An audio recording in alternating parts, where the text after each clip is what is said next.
They opened up a little small track in Danville called it Dixie Speedway, and they wanted to get some black drivers, and they thought they didn't know who to approach, so they went to the police department to find out what black guys had speeding records and things like that. So they told them they want somebody to drive a race car to see me. So that's how I started racing. As Matt told us earlier, trying to become the first African-American driver since Willie T. Ribbs and join Randy Bethea and the great Wendell Scott. He did he drove the car exactly what the car wanted him to do. He got out early. It looked like a little tight, but he kept in the throttle and he got a good lap, and wow, way to go. There you go. Woo-hoo. That's it. That man, Tony Schumacher, wins. He is the champion for an 8th time. But Antron Brown, if Tony Schumacher loses, becomes the first African-American to win an NHRA title. 376, Antron Brown is the top fuel champion.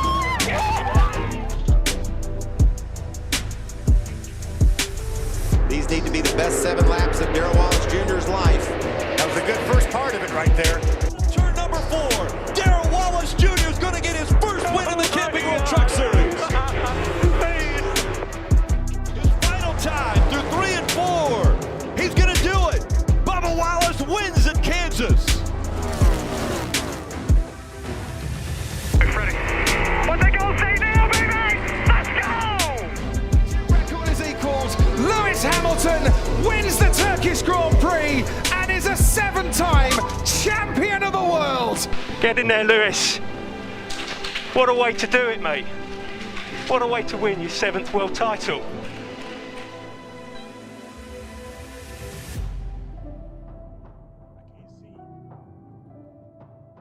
Damn, I'm looking at the standings. Jimmy Johnson has 12 points.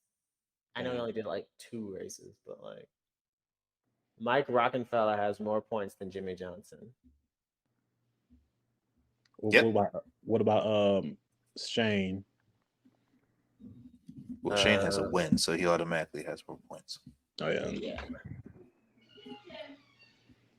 Can y'all shut the up? This is the intro. Carl, if you're listening. Loop that back in. That's the intro. Can you shut the Oh God. Right into right into the I need it. Right into it. Write it down. Write the timestamp down. Why y'all stay doing me dirty, bro? No, we good. All right. I'm ready whenever y'all are. All right. I'm good whenever. Who driving, me or you? You made the notes. All right. That's my rule. Whoever makes the notes is the captain of the ship. You're the quarterback. Because I'm just reacting to whatever you like. How about this? Let me do it for the one time. You already have enough clout, sir, and I don't think I trust you with the reins to the show. You already got us getting DM'd Polaroid pictures. Fuck you. Monte, we try to have a nice, wholesome, family-friendly show. Nice, wholesome, family-friendly show. You've you'd be like, and nice, another thing. Friend and family. Yeah, a wholesome show, and you're like, nah, fuck that shit. I'm gonna see some. Yo, shut the fuck up. Yeah. You ready? I'll drive. All right, y'all. Episode 11. Ooh. Welcome to the Victory Lane Vibe Show. We are your hostesses with the mostesses. We have a special guest with us this evening. I'm going to pass her the baton so she can introduce herself. Tell us a little about yourself and when did you start watching racing?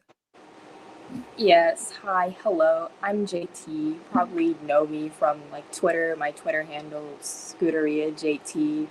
I've been watching racing for like 3 years, not really that long. I mainly got into it when the pandemic started just because there really wasn't much else to do.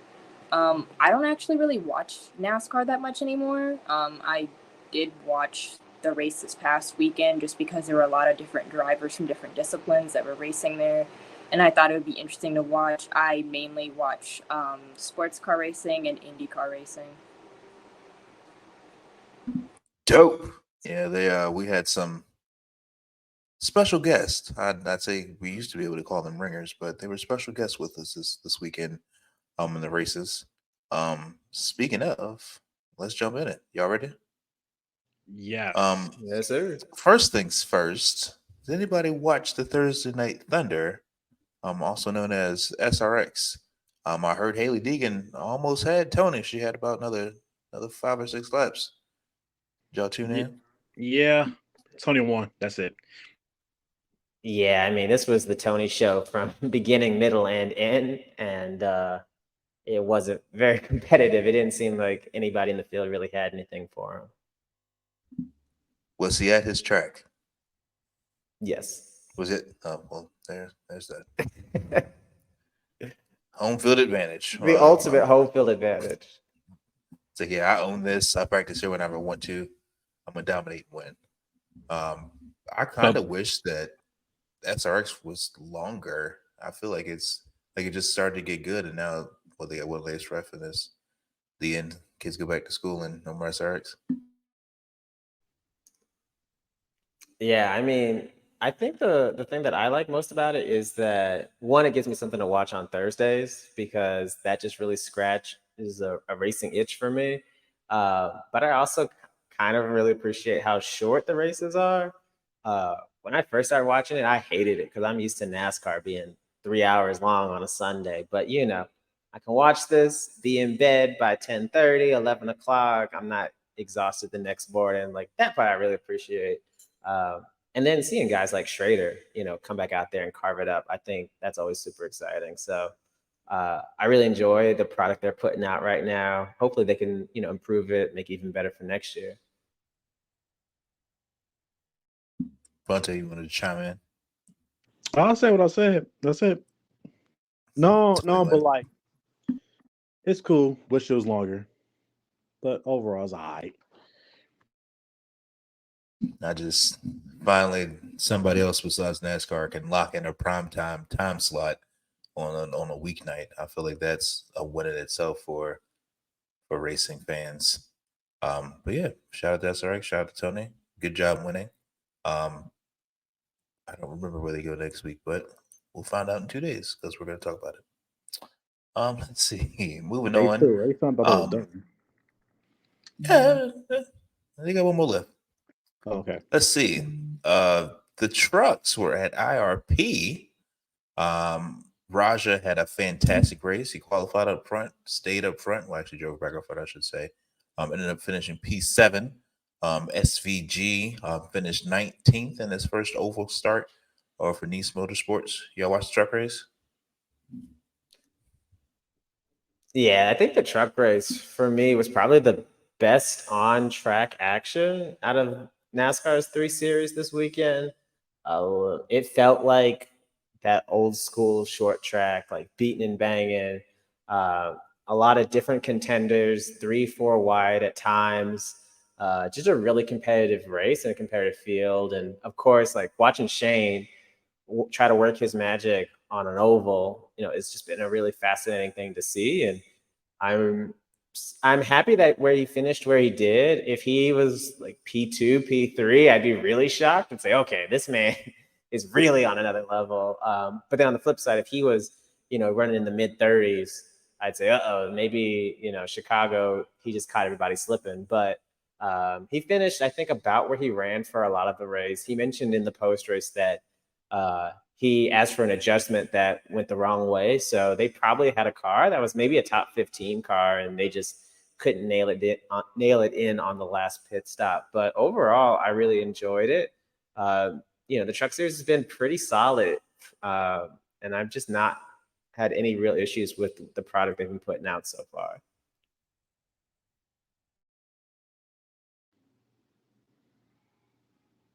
Simon Jesky won. That's it. No, I'm playing. I heard that Tom Majeski dominated this race. Rogers had a fantastic race. That's what we need. Props my boy. SVG did well at his first over race. Say then he he say he's still learning. So looking forward to seeing him in the Cup Series next year. But overall, it was cool. It was cool racing. What you think? Did you watch the truck race? You was just like, nah, I'm good. I did. I watched it, but then like I zoned out like halfway through it. So it was the whooping that Tom Majeski put on. It was kind of hard to keep up with because he had a dominant vehicle. He could put it where he wanted to, ran away with the field.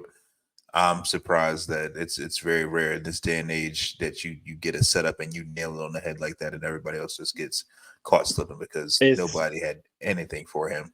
Is Tom Majeski having a career resurgence?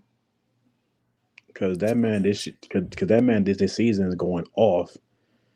Remember him in was he using the number 60 car in 2018? That infamous Curse 60 car, if I can remember that. It might be somebody else, but I think it was him. Ask the analytic team to see if we can find that research for you. Yeah.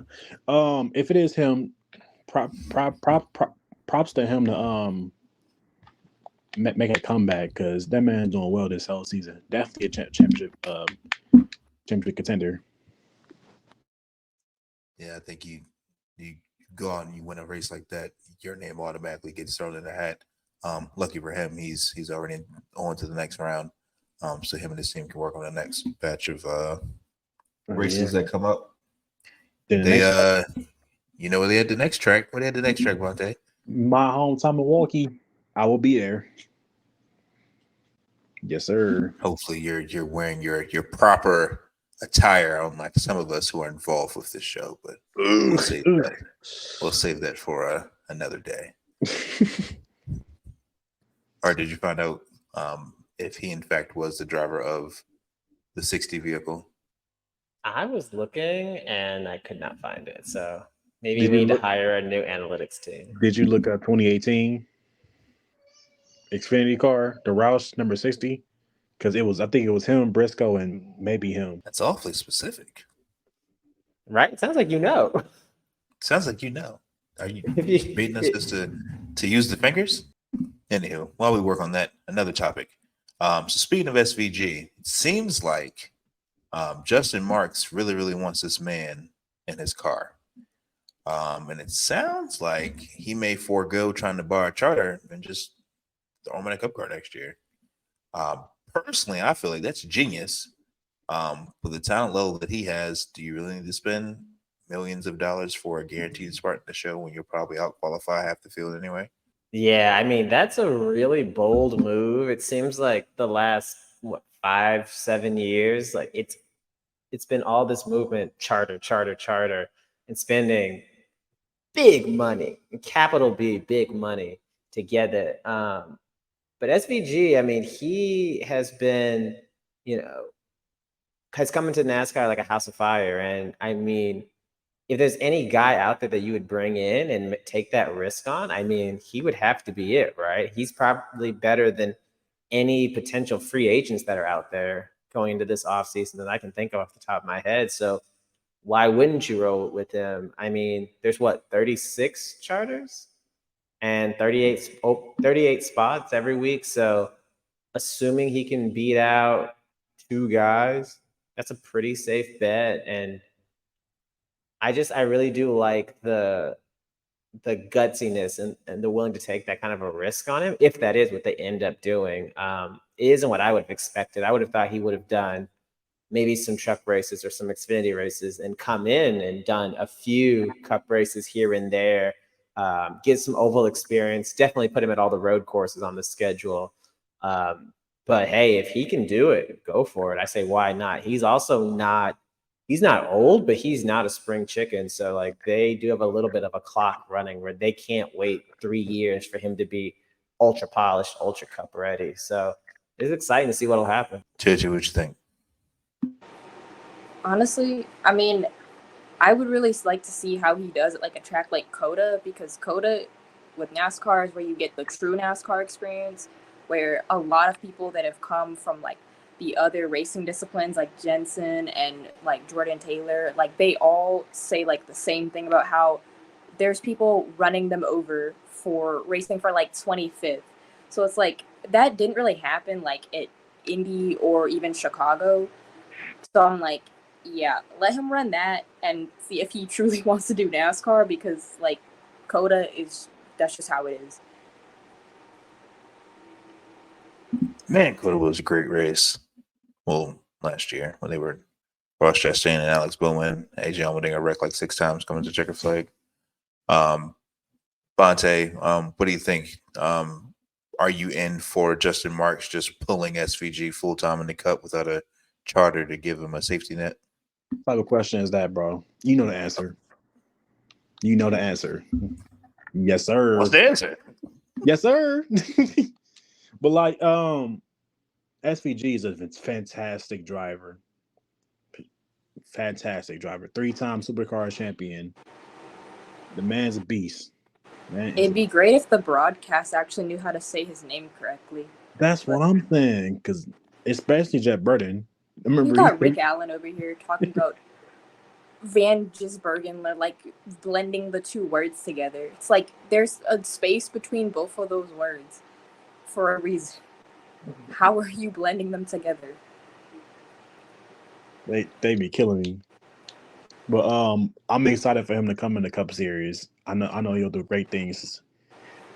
Even though he still got more learning to do, he'll be fine. Looking forward to him. He's going to have a busy offseason. I do know that much.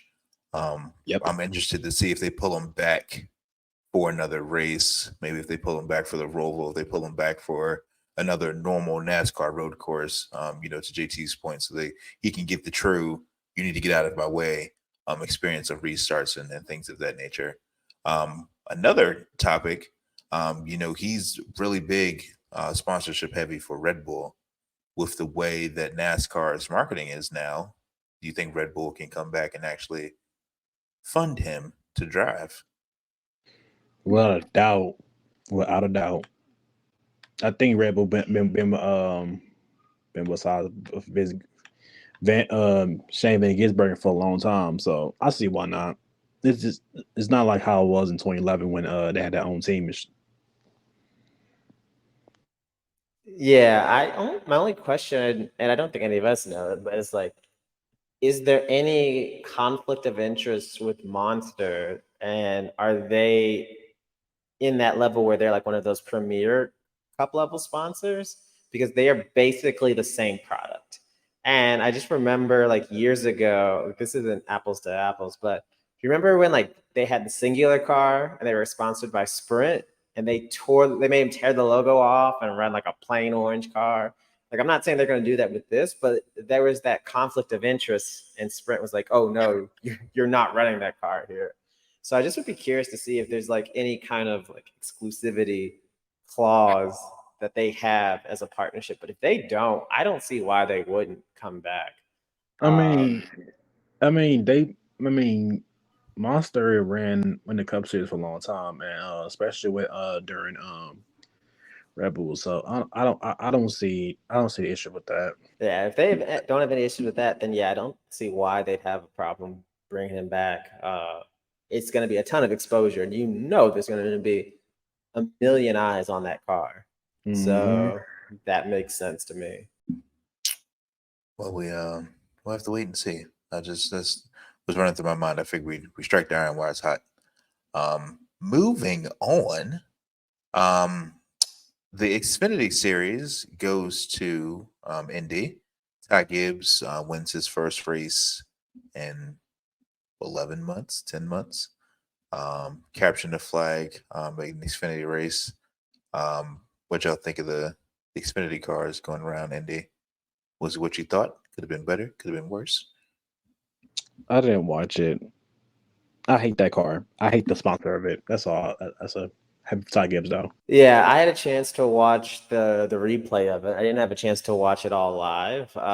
It was pretty much Ty Gibbs, AJ Allmendinger, a huge gap maybe some Sam Mayer in there, and then another huge gap, and the rest of the field. It was a 2-horse race basically the whole time. So on that angle, it was a bit of a downer, just knowing that it was 99% chance the winner's gonna be one of those 2 cars unless they wreck themselves out. But AJ's been the road course guy, and he's won at the Indy road course, and Ty went in there and was able to beat him. And you tip your hat to that team and that driver, because that's a guy who's got into this place and got it done before. And he didn't, race him dirty. He didn't punt him out into the wall to get by him. He just outraced him. So, that's just a great achievement by him. And it is kind of weird to think about the fact that it has been like 10 months since he won at Phoenix, and he has not won anything. Versus last year, I mean, he was tearing up Xfinity. It seemed like he was winning every other week. So, and then obviously, like with him last win being the title, and then him losing his father like that night or within 12 hours afterwards. So it's nice that he can have that positive moment, back in victory lane without having that cloud over him. Because then the last time he won, so you tip your hat to them, but. AJ, he's supposed to be, the trophy chaser at Collie. That's all they say is like, we're chasing trophies. And they haven't really come up big in these road courses on the Xfinity Series. And I just we talked about this before about them skipping cup practices to go, air quotes, chase trophies and having nothing to show for it. And I just wonder, is this philosophy something that they're going to keep up next season moving on? Obviously, we think there's going to be some changes with that crew. But, I was just very surprised that he didn't get it done. That's something you just expect AJ to close, and he didn't. I can't say AJ's last name. I don't know. I think he might go back to Xfinity. Who knows? It's silly season is definitely shaping up that way. I don't know if you're right there on the playoff bubble on the cup side where you're fighting for points, and you and your team owner decide to go trophy hunt and just forego practice and qualifying, make you start in the back, and you end up finishing 25th, 24th. You just imagine what the day could have been if you actually practiced and qualified the way you were supposed to. But yeah, it's interesting how AJ was so dominant when he was full-time in Xfinity, and now I don't know if everybody else is catching him talent-wise, or if he's fallen off, or maybe he just needs to be back in the car to relearn how to make it move and shake and get the finishes that he's looking for. So more on that in a moment. But now we go to the fun part. Sunday, the Cup race, going backwards at Indy. What fun was that? The driver of the 34 car won a half crown jewel, a halfway crown jewel. Securing himself into the playoffs. Just completely ruined everything. Let's talk about it. Bonte, you go first. I know you like going first. I hate this race. I hate this win. I hate everything. This whole race ruined my whole day. Oh, Lord. What do you mean? Do you care to elaborate? Yes. The restart line is literally towards the was like turn 12, 13. It's like right near the entrance to pit road. Right towards entrance. It's so stupid. Like, you can't put in the front. Not trying to say everybody gonna crash or anything, but like, bruh, that not and another day too. That race was so short. And that race was like literally short, like the shortest race of the year, like 2 hours and 5 minutes, if I remember. I personally think that it was the right choice to move the restart zone. I mean, other people might not feel the same way, but I feel like that was a good decision on NASCAR's part, just because I feel like one of the main reasons why people trash the road course so much was because of that whole stacking up, just like wreck fest, like stuff that happens when people go into turn one on restarts. So I remember like 2021 when they first did that. There was like all those crashes that were happening, cars getting launched off the curbing that they had. So they eventually just had to take out the curbing altogether. Everybody remembers that. And like even last year, there were still a lot of crashes. Like Larson had that huge crash with like somebody else. And I'm like, I think it was the right choice because I thought that was one of the main reasons why people hated the road course was because they looked at it as just nothing but like a wreck fest. So I'm like, okay, now you change the restart zone and it's not a wreck fest anymore. Maybe like the perception of it will be better, even though I don't know. I don't really know how to feel about the whole like Indy road course versus the oval because I'm like, okay, I didn't think the race at the road course was that bad this past weekend. Do I care for the winner? Not really, but I didn't think the race itself was that bad. Then I'm like, at the same time, I can't really figure out if like the road, like the oval racing was that good or if it's just like one of those cases that happen in motorsports a lot of like in nostalgia, like a racing series will go to a track and then they'll go there for a while, then just like stop going there. And then all of a sudden people want it back and it doesn't really like depend on how good the racing there was. People just want it back for the nostalgia purpose. So I'm like, I don't really know. And plus some other thing that people usually bring up with the oval was that the attendance was horrible. Like people were not showing up to that race. Even with the road course too? Like, I think the attendance wasn't that bad. Like, for the road course, it was actually good. At least combined with, like, IndyCar. Like, it was pretty decent. Which I'm like, if the attendance was fine, they should just, like, keep the double header. But I don't think that's coming back next year. Because IndyCar rumored to be Milwaukee next year. Yeah, I mean, if our listeners heard last week, I said that I was really looking forward to this race because of the chance at chaos and unpredictability. And that's what I was really hoping for. And then they move this restart and there's none of that. So I feel very conflicted as myself, as a selfish race fan wanting what I want. I was disappointed. But if I look at the big picture and what probably gave NASCAR and a lot of folks the product that they wanted on Sunday, I think it was the right call. It definitely had the field super spread out. It definitely prevented any chance of the turn one calamities that we saw the last 2 years at this racetrack. So I get the why, but it's just not what I want. And at the end of the day, I'm an audience of one. So I was a little disappointed that we didn't get anything out of that. Another point too, that we talked about here before we start recording is that the field is so spread out. You have to wonder at what point is it becoming too much of an advantage in the front of the pack to be able to launch that early. I think in the Xfinity race at one point, Allmendinger was starting at the rear of the field and he was 20 seconds behind the leader at the line because he was starting from the rear of the field.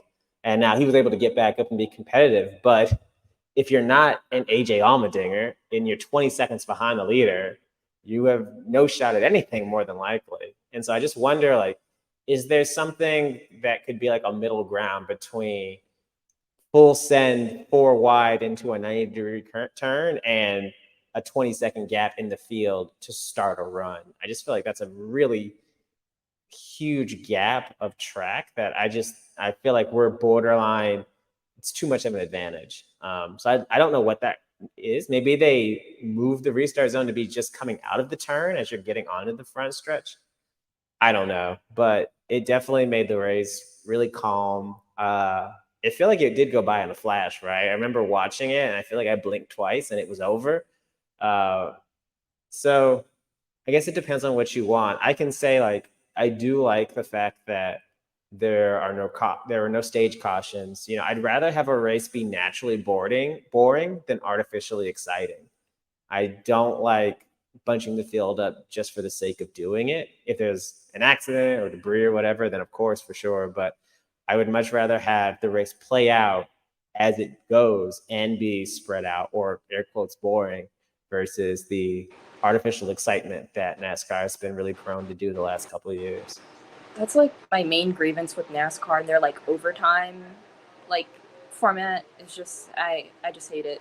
So I'll add this point since we're talking about the restart zone. Do you think that everybody has the opinions that they do about the restart zone because we only got to see it twice, the start of the race and then after JJ Yeley got wrecked? Do you think had there been more natural cautions and we actually got to see it and use it in action, will everybody still be as against it as they are seemingly so now? Yeah, I mean, we do have a very small sample size, but if I'm the leader or, the first 5 rows, why would I do anything different? You lay back, and then take off. I don't know how it would have been any different. I mean, maybe drivers get more aggressive if there's a late caution, but still, like, if you're in that first row, you've got such an advantage to take off that early over the guy in 7th or 8th. I mean, they have no chance of catching you, I feel like. And I just feel like that's a bit too much of an advantage to have. Very well. Bonte. I don't mind it. The restart zone has been cool. See why not? I don't really have any like strong opinions on, I guess, this. Something I did notice though that I did not like was the attitude from a lot of NASCAR fans on social media, mainly Twitter, about all the international drivers coming in. A lot of them were acting very, very weird and gatekeepy. And it's like, you realize that that's a good thing, that you want people from other disciplines being like, hey, I want to do NASCAR. Like, what? There's no reason for you to act like this. I mean, you even had some people go so far as to say that they were hoping that they would do poorly just because they were international. It's like, what are we really doing here? NASCAR fans almost every day, like smooth, like sorry, I'm saying here. It's all they do. It's like, we can have something new. I don't mind changes. It's less like some changes that happen, they'll complain about it. New car, they complain about it. Even it's like just like JT said, international drivers complain about it. Like, why do y'all need to complain about everything? Everything. Like, it's not that deep. Stop trying to gatekeep the sport. The sport is not like in 2001 or in the 90s. It's over with. That was 20 years ago. Get over it. Yeah, I mean, this, what JT just described is a symptom of a bigger issue in like the NASCAR community. And it's not just the fans. I mean, we've seen this in certain sections of NASCAR media, in certain other NASCAR podcasts that will remain nameless. But there's this idea that they want NASCAR to be successful and make a bunch of money, but we don't want it to grow. We don't want to let anybody in that hasn't been here for 25 years and keep it super small. And it's not going to be this small regional short track affair where you see the same guys, the same fans in the stands that you saw for 20 weeks in a row. Like, that's just not going to happen. Like, that's not the way the sport wants to go. And I think evidenced by some of the changes they've been making and doing this outreach to get these different drivers, these international drivers, shows that they're trying to reach out into new audiences, new borders, all of those things, which I'm fully for. I think most of us, on this show that you'll hear are in favor of. But this idea, again, like you said, gatekeeping it, of not wanting to grow. If you're a fan of NASCAR and you're a true fan of NASCAR, I'm going to use that term, a true fan of NASCAR, you want the sport to do well. You want it to grow and thrive. And these are the things that they believe are the best opportunity to do it. Now, is it a guarantee that having international drivers in the field is going to put, 20,000 extra people in the stands at Indy? No, it's not guaranteed, but that's something that we should try and that you should hope to be successful. This kind of goes back to the Chicago road course as well, where people are saying, oh, I hope it's terrible and we never come back. Why would you want your sport to fail? Like, on a whole level, on a league level, you should never want that, because that's going to hurt the teams, the drivers, the people that you say you're a fan of. Like, they're going to be hurt by that. And so I don't know how you get that out, but it's very frustrating to hear people say things like that. And, these drivers are some of the best in the world and say, I want to come to NASCAR. And then they have a race and say, I want to come back. Like, that's fantastic. And I hope we get more of it. It technically even goes back further than just the Chicago race that they did like this year. It goes back to when they initially announced they were doing the Clash in LA. There were so many people that were like, "Oh yeah, why don't they have the Clash at like some short track in the middle of like bumfuck nowhere in America?" And it's like, for one, a lot of those short tracks don't have like the infrastructure to host an event like that. And even if they did, like it would probably take a decent amount of like planning ahead on NASCAR's half to like be able to organize that. And two, they're not going to do that because like that's really not the target audience. Like people who are already like fans of like short track racing and just like they're already racing fans. Like technically the Clash, I would say the whole point of them doing that, moving it like having it in LA and not having it in Daytona, even though it's like Daytona already had too many dates in my opinion, which is why again it was good they moved it, but it's like it's to get people who have probably never even seen a NASCAR race in their whole life. But people didn't like it. I mean, they still don't like it. So It blows my mind how yeah, I remember that when people were complaining about the Clash and stuff. Then that was like, oh, they should bring it back to Daytona. First of all, the Clash has been in Daytona for years. We tired of it. We don't want to. Tired of it.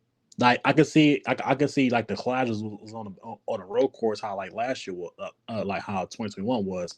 Fun race, by the way. But like I love the Clashes in LA. It brings like like a basically like a new audience, like a new new audience from different states and stuff. But NASCAR fans needs to just do better and be quiet. it's just because a lot of like older fans or people who are already fans of NASCAR, like a lot of them don't realize that they are not the target audience for everything that NASCAR does. Like they're just used to like NASCAR catering to them and doing everything that's geared towards them, but now they realize that if they want to grow the sport, they have to reach out. Basically people in the South are, yeah, people in the South. Yeah, I mean, just this idea of the thing that getting bothers me the most is just like I said, the idea of like wanting something to fail. You can say like, hey, going from Chicagoland to a street course isn't my preferred direction. You can say, I really love Chicagoland. That's my favorite track. And that's a very valid argument you can make. And I would never, push back against that. But if you're saying, I hope Chicagoland fails and it's a bust and it rains out and, there's lightning and the ratings are terrible and like all these things that like you hear and, you've seen on NASCAR Twitter and heard online, like that to me just doesn't make any sense because then it just goes to show that you really just want the ultra catered version of the sport. And you just have to accept that there are some changes that are going to be made. Like NASCAR's been making changes forever. And a lot of them I don't like, but that doesn't mean I hope that the ratings are terrible and that, the sport struggles. I just accept that those are things that I can't change. And I'll complain about it on Twitter too, but I don't want the league to fail. And it's interesting. I don't see that in other sports. I've never heard anyone say like, I hope the NFL goes bankrupt or, oh, the NBA is doing this in-season tournament. Well, I hope the ratings are trash for that. You don't really see that in these other leagues. That seems to be as far as I know, like a NASCAR exclusive. And I don't understand really the why. I mean, I know the audience that is saying these things, and I understand the reason why they're saying it. A lot of what we've just said here and like what JT said, but you don't see that in other sports, and I don't like it. Yeah, I'll bring up a great point. So speaking of our guests that we had last weekend, Kamui Kobayashi ran the 67 car for 2311. Andy Lally was back. Jensen Button was back. Mike Rockenfeller. Brody was here. Brody ran the race. And then, of course, the quiet goat, Shane Van Gisbergen, finished top 10 at Indy and his first official actual road course here in the NASCAR series. What did you all think of our guests' performances over the weekend? Personally, Ricky Stenhouse, I hope you choke on waffles for wrecking Kamui like you did. But I'll save that. Y'all go. Love it. Great to see other international drivers in NASCAR, especially on road courses. Hope I see more of that. Ricky, you're a bum. You're a clown. You're a bum. I hate your win at Daytona 500 for doing Cooper be like 30. You're a bum. I don't care who you are. You're a bum. I honestly like it. I like when drivers from other disciplines like cross over and do a bunch of different things. Part of the reason why I like the Rolex 24 race a lot, because it like is one of the few times you see a bunch of people from different racing disciplines all in one spot. Something else we need to start a dialogue on is some Chase Elliott fans, the way that they reacted to Suarez and the way that they were beefing with two people. First one they were beefing with was Rockefeller, because they were saying that I guess he was holding up Chase, which I'm like, I personally don't think that was the case. Especially coming from the background that Rockefeller comes from, I really don't think like that was what he was doing. I'm pretty sure he would have like the decency to know, like that's just like racing etiquette. Like at some point, if you're like lap traffic, you're not gonna do too much to hold up the leaders. Like you usually don't see that, so I don't really know. Like even though they like Chase and like Rockefeller did talk like after the race, I think somebody had posted about it, and I don't even think there was any like animosity between them. It was just like a normal conversation, but like there were a lot of people in like the quotes and replies that were like being like, oh yeah, I hope he told him off. I hope that loser knows next time, don't hold him up and stuff like that. I'm like, okay. They were also mad at Suarez because I guess they said that like he punted Chase, which I'm like, I didn't really see anything wrong with what he did, because it's like he's racing for a playoff spot too. Like people are not just gonna like bow down and like submit and just because it's Chase. Like they're gonna race him just as hard as he races anybody else. And I feel like a lot of Chase fans don't particularly like when other drivers in the field race Chase pretty hard. Is like when he races other drivers hard, when it's like that's just racing. Like if you can't really handle like other drivers racing your driver as hard as they race, then maybe I would suggest finding a different sport to watch. I mean, I don't know. I just don't think that their anger against either one of those drivers was justified. Not only that, I remember one fan was like, I hate Daniel Suarez because he took over Carl Edwards' car. Ma'am, Carl Edwards retired in 2016. Be for real. Yeah, Carl been gone. And retired from and he retired from JGR from the 19 car. Literally. Super specific. Martin Truex. Never mind. Never mind. All right. Yeah, like as I alluded to earlier, like I love the international drivers. I think it's just really cool. Like I admit that I grew up fully in a NASCAR home, so I did not watch. I maybe watched the Indy 500, but that was really the only non-NASCAR racing that was on my TV as a kid. So, I didn't know about F1. I didn't know about all these different racing leagues as a kid or even as a young adult. So, for me, like when I see these names that are in the field, I want to go look them up. I want to find clips about them. I want to learn more about them. Like I've learned more about Shane Van Gisbergen in the last couple weeks than I ever would have expected coming into the season. Bro. But like I just think that's really awesome. And I'm like, oh, yo, this dude's a dog. Like he's that guy. I think that's really cool. So I really love it. I give a thumbs down to the people that are poo-pooing on their performance, because for a lot of them, it's their first time in a cup car on a course that a lot of them probably haven't raced. Like, relax, like get over yourselves. I think hopefully, they can come back in the future. I'd love to see them. I'd love to see a bunch of these guys at Watkins Glen this weekend. Like, I'd love to see that, just to see how they would perform there. But yeah, I think it's awesome. Like I said, I hope they come back. And then, like to JT's point, like, Chase fans, some of y'all get a bad rep because of the company y'all keep, because about half of that group is wild and unhinged, and they just do the most. Like, it's okay, guys. It's racing. Like, your guy's gonna get bumped. He's gonna get moved. He might get spun out. Like, hey, that's racing. You got to deal with it. Like, that's part of the game. So, I'm sure they're listening to us now and taking deep notes on how we're lecturing them. But I mean, it doesn't hopefully they even get matter because it's like they support Chase, and Chase is a driver. I'm sure he knows that. I'm sure he is well aware that if you race somebody aggressive, they will probably do the same thing. They will return the favor. So it's like everybody knows this. Like even the driver that you support and you are like going so hard for with like some of the stuff that you say that he probably won't even see or read or whatever. Like he knows.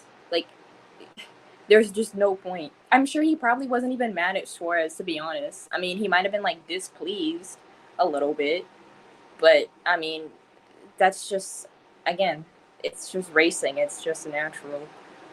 I mean, you see a lot of these guys, like they get out the car and they go over and they talk, and everyone's crowded around the TV waiting to see if there's a fight. And then they're like, oh, you see them explain it. And they're like, okay, I get it. And they walk off. Like, meanwhile, their Twitter stands are blowing up and saying, the craziest things ever. Like just that and there's some BS going on. Yeah, it's exhausting. But it's complaining about over nothing. Like it's not even that serious. It's just hard racing. What do you expect? And also, you have to. Sorry, I was going to say also the context too. People have to remember, like both of these guys need to win, and we're fighting, I think, for second place at the time in stage 3 of a race where they both had cars that were good enough to go up and contend for a win. Like if there's ever a time I would be understanding why someone would move my guy, even if I don't like it, that's the time, because they're just as desperate as you are. If Suarez had 3 wins and he just dumped Chase, then you'd be like, oh, come on, dude. Like you've got 3 wins. You're going to be in the playoffs. But no, he needs this win just as badly as Chase does. So like, look outside of yourself and realize that, all these folks get paid to race competitively and like do their job. And on behalf of, or at least going back to the issue where a lot of like Chase fans were mad at Rockefeller for, I guess, again, air quotes, holding him up. Chase is like, what, a 7-time road course winner? Like, you're telling me that he doesn't know how to navigate lap traffic better than that? Like, in my opinion, what I'm going to say, which a lot of people might not like it, is that was simply a skill issue on Chase's part. Not being able to navigate lap traffic when you know that there's going to be lap traffic at that point in time in the race, a skill issue.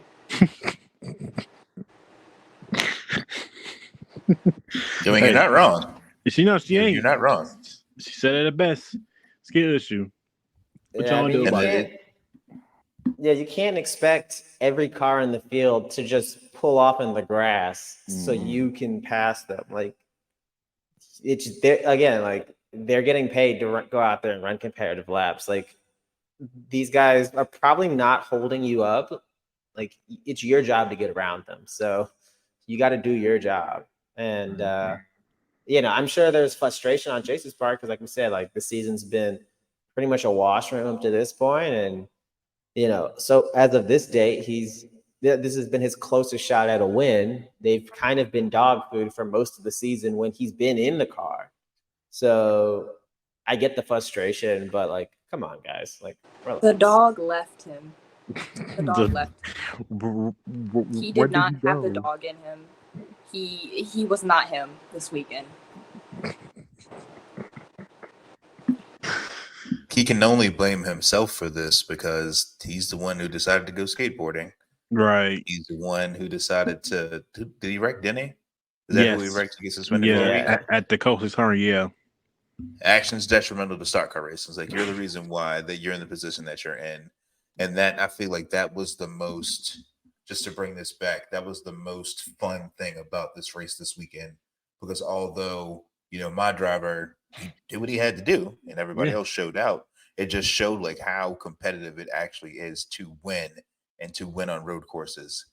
Daniel Suarez had every right to race Chase the way that he did because he was trying to make up that ground that he lost on pit road. Like it's hard racing. Like y'all just said, right? It's hard racing. Like I get paid to win races and to fight for a championship.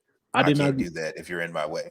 Right. move. I cannot get paid for me to just say, "Oh, okay, here you go." No, that's not the fucking. That's how the doggone sport works. That's not what we're doing. No. So yeah. So with that in mind, the NASCAR website failed me once, so I had to reload it.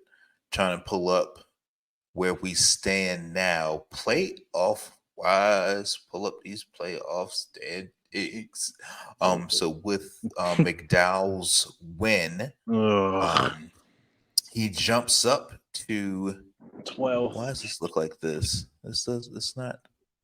And I pull up standings and I click the hyperlink for playoff standings, and it doesn't playoff standing me. It gives me the other version where like everything's all askew, like the driver standings. I don't care. So right now, McDowell is in the playoff standings. He looks like he's 12th. And big jump. Yeah, big jump. The only spot still up for grabs. Keselowski and Harvick are almost essentially locked in, barring new winners. So they are. Harvick is plus 145, Keselowski plus 143.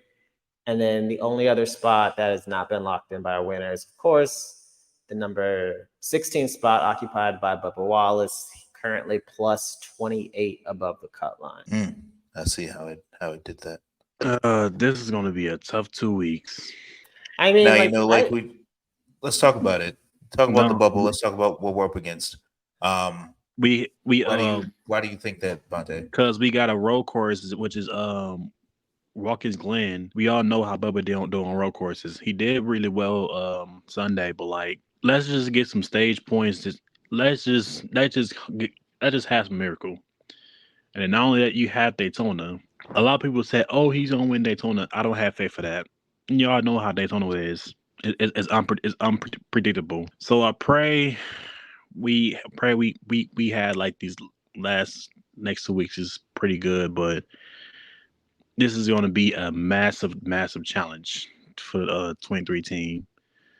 But I have faith in these guys. Yeah. So I mean, first to look back, I really don't have anything too harsh I can say about the 23 this week. I think they were trying some things strategy-wise. They talked about during the race to try to get off sequence of the leaders, to maybe if there's a late caution, but that caution never came. So they did the best I feel like they could given the circumstance. It just so happened that the worst case scenario happened for them. Mm-hmm. Having a new winner and having the new winner be one of McDowell or Suarez, and then the other person getting a ton of playoff points from the stages. That's just your worst case scenario. But you just have to tip your hat and say, you know what? They get paid too. They did their job. But looking at Watkins Glen, the fear is still now, again, a new winner. That's my bigger fear than Suarez is pointing his way up into that spot. I really do think it's going to have to take a winner to bump him out. Bubba has not run well at Watkins Glen. I'm looking at his Cup stats here. In the last couple of years, he's finished 35th, 23rd, 28th, and 25th. So it's not been a kind track to him. But you have to go in there and just give it your best effort. Yeah. That's all you can do is go in there, have a gutsy strategy. This is the time for you to take risks in terms of, pit strategy, fuel, all of those things. Try to steal a good finish.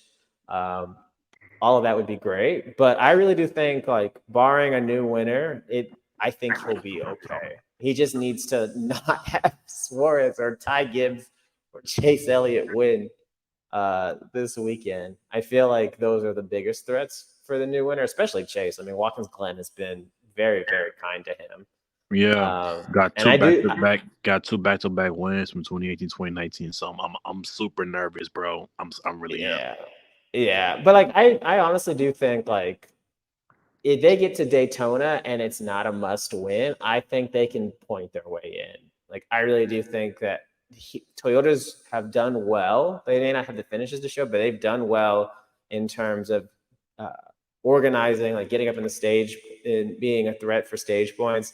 And at this point, 4 of the 5 Toyota drivers that are like main threats have clinched. So he should have plenty of help. He's got good help. He's got Denny Hamlin who will be pushing him a bunch, I'm sure, who's been great at Daytona. So I think, maybe a stage win at Daytona is what he needs to get over the hump.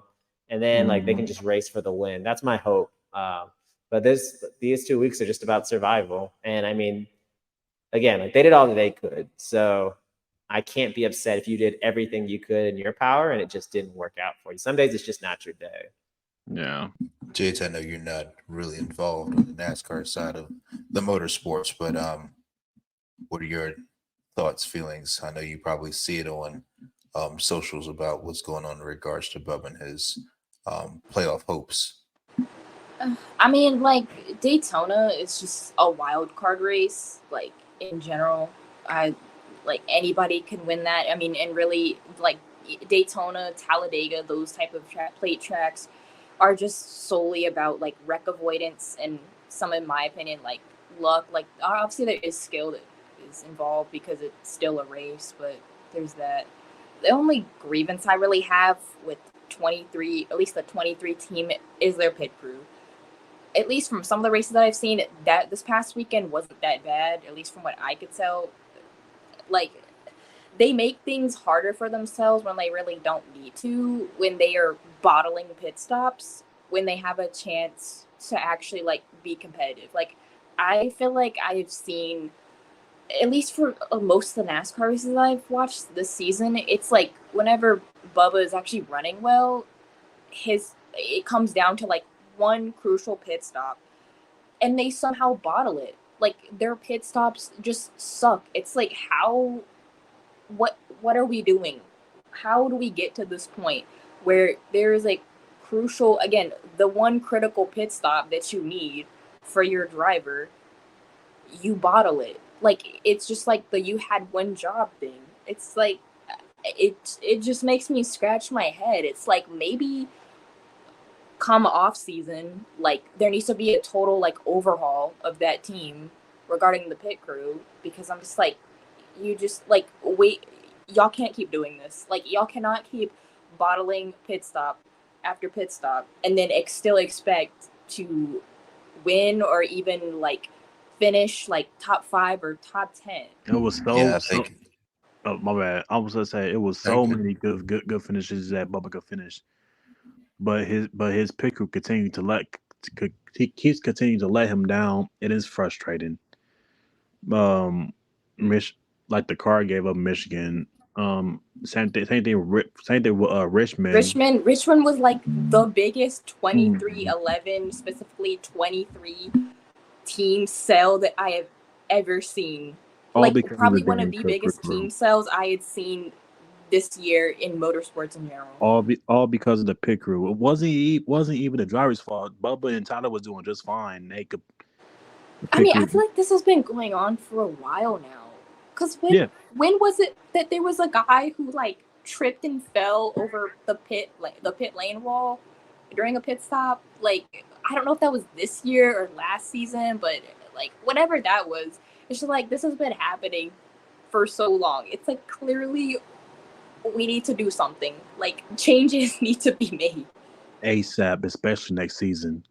Yeah, I mean, I think they know, they have to know in-house, if their goal is to be, and Denny said this several times, right? His goal is within 5 years to be a championship contending organization.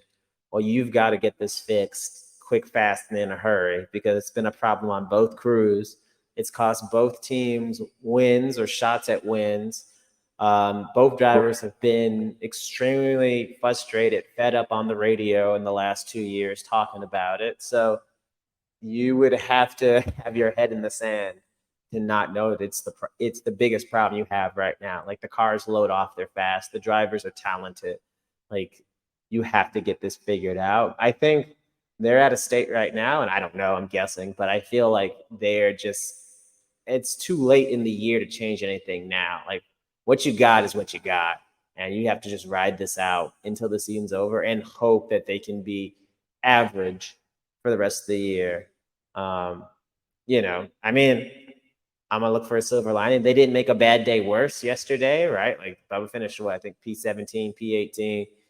There's no pit stop that made him finish 34. So like some positives there, but you know, you just want to see consistency from your pit crew, right? You just want them to be nice, steady Eddie, and don't give you any surprises. Like I'll settle for a B plus pit stop every time, versus giving me a couple A's and then some F's in there, which is what they've been doing a lot. And there's been more F's than A's recently. So Not recently, like the last year. It's happened since last year. I thought it was Blaney that had the worst pit crew, but to be honest, it's like it's a tie between 2311 or the 23 team and Blaney's pit crew. Like to me, it's like a mid off. It was so bad. Like this pit crew was so bad. Like Tyler Reddick snapped. You rarely see Tyler get mad. That's how bad his pit crews really are. That Yeah. not only that, obviously Bubba snapped out last year at Nashville because of the whole pit issue too. Like there needs to be changes because this is unacceptable at this point. Well, they weren't the problem last week. We just got outpaced. So looking ahead to Watkins Glen, Xfinity's there, Cup's there. Genuinely, I know for me, and then we can go through our predictions. I'm not really thinking that Bubba's going to have a bad weekend this weekend. Watkins Glen's not that technical of a track. There's only been so many turns you can mess up. Of course, everybody's going to go full send to the bus stop a couple of times, but I think we can walk away with some points here.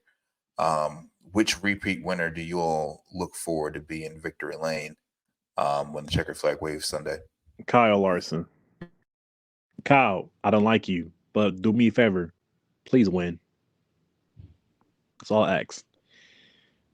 Yeah, I would pick Kyle as well, but since you took him, I would go Willie B. They've been super hot going into the summer, and I feel like they've kind of quieted. I wonder if they've been testing stuff the last couple of weeks. They just really have not been in the hunt. So I would go him. And I'm looking at the roster now. There's no one that's phenomenal that's locked in the playoffs right now at road courses. Maybe Tyler, but I don't know if he's really been good at the Glen in recent years. I can't remember when the last time he had finished that. But if my boy, if Kyle Larson get the dub, and we get some stage points, we should be safe for the Daytona. Fingers crossed. It's all for. Do we know if do we know if there are stage cautions? No. Or are they just done for all road courses? No, they don't have. There's no stage breaks for any of the road courses this year, from my understanding. Okay. Yeah. Which works out so much better. Agree. I mean, I've been banging the drum privately for probably the last 3 years that I would just like stage points be doled out. Exactly what happened at Indy. Give them the stage points. I'm fine with stage points because it rewards you for consistently being at the front, and then just keep going. And like, if someone wants to play a strategy game to try to be there at the end, let them. I don't understand why we feel the need to have, I mean, it's for commercials and for ad revenue, but I don't think stage cautions are necessary at all.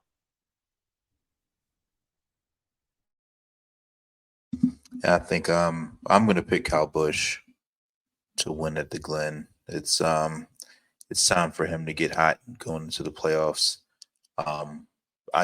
If the 23 team can walk away with a 35, 36 point buffer going into Daytona, we got it. A couple stage points, and then like quite literally, we'll literally have to either get knocked out of the race or a new winner has to win to get locked in. So I'm quite hopeful for Watkins Glen. Yeah, we should have some good things should be coming our way.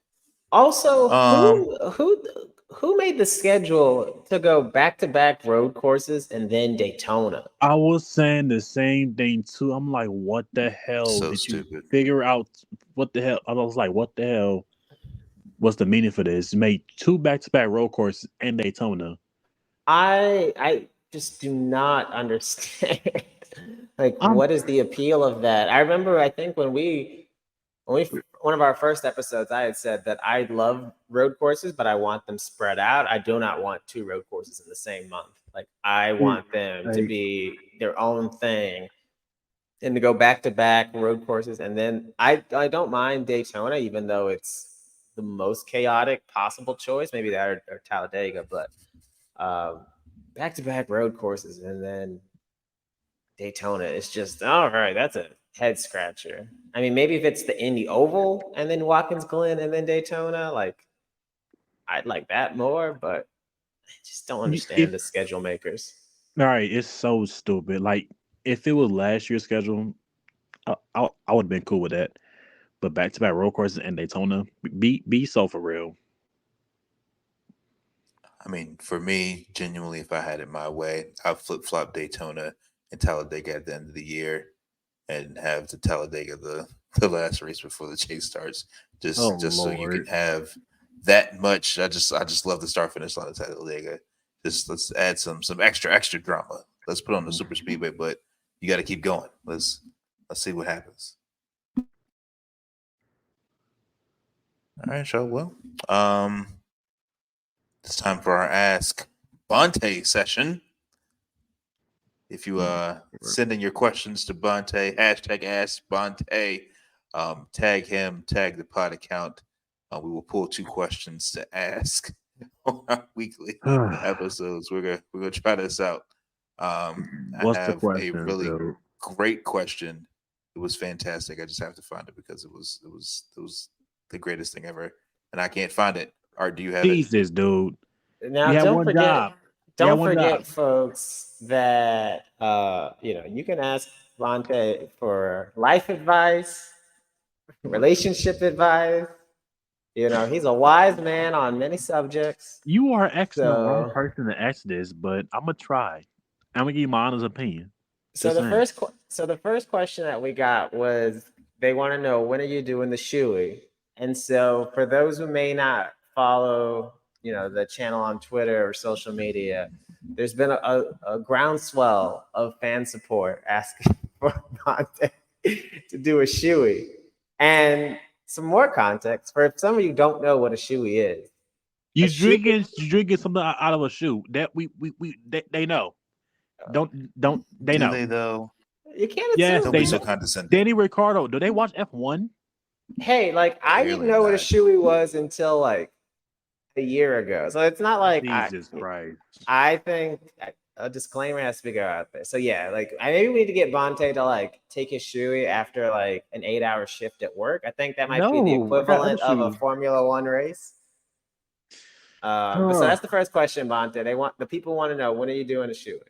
But if that, I'll do one if I'll do one if Bubba made the playoffs, and if he wins, that's it. Other than I'm not doing that. So follow-up question: is it one, the other, or both? Can we get 2 shoeys out of you? Yes, you get 2. Now leave me the hell alone with these damn shoeys. All right, you heard it here live and direct from the source. We have shoeys coming. I hate y'all. I hate y'all. We're snipping this segment and sending it to Bubba so you can have some extra motivation the next 2 weeks. I need that. Sir. We will tag everyone that we know at 2311 so that they can know. I need you to spend a couple extra hours at the shop. We got stuff on the line for this race. Oh my Lord! For the culture. Yeah. Do you have the other? What's our other question? Another one? What's the other question? I've had it. Hurry up. You're aggravated now. Don't be aggravated. This business, baby. I guess. What was that a question? He didn't say that he was doing the shoey on camera. So is it on camera or no? If it's not on camera, then it didn't happen, in my opinion. I have no video editing.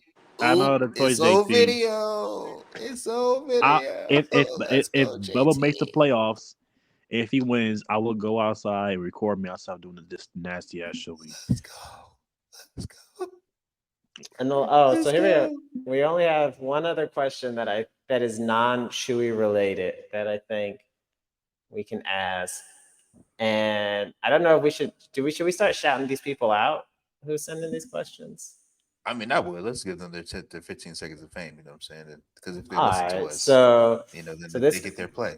So that's true. So all right. So this last one comes from Kylote Newt 28 on Twitter. He's a big Rowdy Bush fan, judging by his profile.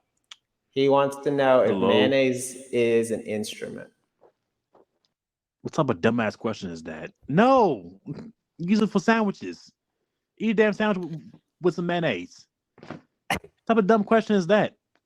What kind of drink are you gonna do for the shoey? That's a good question. That's a fantastic follow-up question. Probably either Dr. Pepper or Sprite. You're so corporate. What the hell you want me to drink, man? You should do McDonald's Sprite because that'll make it worse. You should do McDonald's. Oh my god! You know how much that? Oh Lord! McDonald's Sprite it is, I guess. JT. That's right, baby. I mean, McDonald's come on, McDonald's Sprite, you're Dr. going Pepper. to McDonald's. You're supporting 2311 at the same time. All right, I'll do that. I just personally, I know we're not at the end of the show yet, but I just want to thank JT for coming on here and choosing violence. Like, thank you for bringing the energy. Like this is what we need. I appreciate you so much. Yeah. Oh, I do it on Twitter all the time. It's like half of my Twitter personality. We need you more on the Violence show has more been often in chosen. the future. Yeah, we need you more often on the show if you want to. All right. Well, what else we got? We did our Sponte. Final thoughts.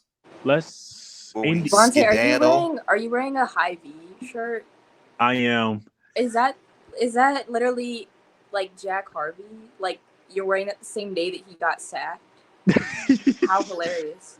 Oh, I heard about that. How do you get fired on your day off? You hate to see it. It's easy. Ask Noah Gregson. Oh, if you know, you know. I mean, like I already knew. Like we all knew it was coming. I mean, I feel like it was just delaying the inevitable. Like he was already going to be gone after this season. Yeah, I agree. Hate to see it, even though Ray Hall Letterman sucks, but yeah. Wait, yeah. Now he got a Ray Hall. Now he goes to a new team, and now John for those bozos. I hope we get a better ride. I heard it was crazy, silly season for IndyCar. What happened? Or it was like hella driver changes. A lot. Oh, let's learn it too. Let's talk about the before we leave. Let's talk about the Chip Ganassi and Zach Brown's situation. Oh, this whole Alex Palou thing is so messy and interesting. Now McLaren don't want Alex Palou no more. This whole thing's confusing. I ain't gonna lie to you. And then you got Chip Ganassi responding like throwing shots. I'm like, oh, we got beef.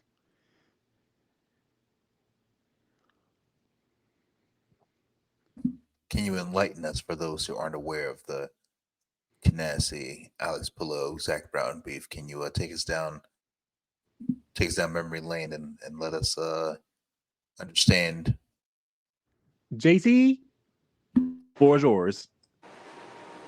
Okay, I'll try to explain this like the best way that I can. It's a lot. Like if you haven't been keeping up with it from like start to finish, it's kind of a lot. But I think basically all of this started it might have been year. Yeah, last season it started when like basically the same thing that had happened with like Oscar Piastri and Alpine over on F1 where they were saying, oh yeah, he's driving for us. Then he came out and said, no, that's not correct. I'm not driving for Alpine. And he was driving with McLaren. Basically the same thing happened with Alex Palou where I think it was something where I think because I know he got taken to court or whatever, where McLaren was basically saying, like, I think Chip Ganassi, the team took him to court based off of, like, I guess him, like, breaching his contract or something, and, like, it was just a whole mess, and then it never really died down, because now you had a bunch of, like, just, Zach Brown in general is a very messy team CEO. Like, there's no beating around the bush. He is messy. And Alex Palou, I guess, unbeknownst to everybody, you know, even other IndyCar drivers, even, he's also messy. So you put messy and messy together, and you just get more mess. Pretty much. The whole That's thing, fair. whole thing's a mess. It's hilarious. But yeah. I mean, honestly, I don't really feel bad for, like, McLaren or Zach Brown, really, because, I mean, Zach Brown was trying to sign, like, 5 different drivers to McLaren, and it never came to fruition. So it's like, I mean, he was sitting there playing in people's face and dangling contracts in front of them. So it's like, I don't really feel bad. You know, it is what it is. Very well. Good stuff. Well, what else we got? Art, you got anything? And then we missed. I feel like we should be like on we should do like on Pardon the Interruption, where we have just like a section where we go back and fix what we said or didn't say, or correct ourselves on something that's not statistically or analytically correct. Actually, just for anybody listening, for the record, I am not a Chase Elliott hater. I am very neutral about him. So if what I said came off as me being a hater, a staunch Chase Elliott hater, it's not true. I mean, the people that think you're a Chase Elliott hater have already checked out, and they have been tweeting you for the last 30 minutes. They did not make it to the end. Forget about them. They're already in your mentions. They already did that. Forget about them. I don't really care. Yeah, maybe we need to hire, you know, we need some kind of like a stat person intern who can just like correct us at the end. Bonte, why don't you get on that? Find us an intern. Arthur, since you're the face of the company. Hey, man, y'all ask too much. People's champ. Clearly, we're not asking enough of you. You got all these people in your mentions, almost on Do a Shoey, and you're getting fan mail. You know, you about to get the VO Vibes fan account set up. You know, I don't need no fan mail. I need some diecast. Send me some diecast. I'll be straight. Or some food, some snacks. Okay, fan mail comes. We'll work on that for next time. All right, cool. Well, with that, appreciate y'all for listening. Thank you for coming through and catching the vibes. Catch y'all in a short. We out. See you.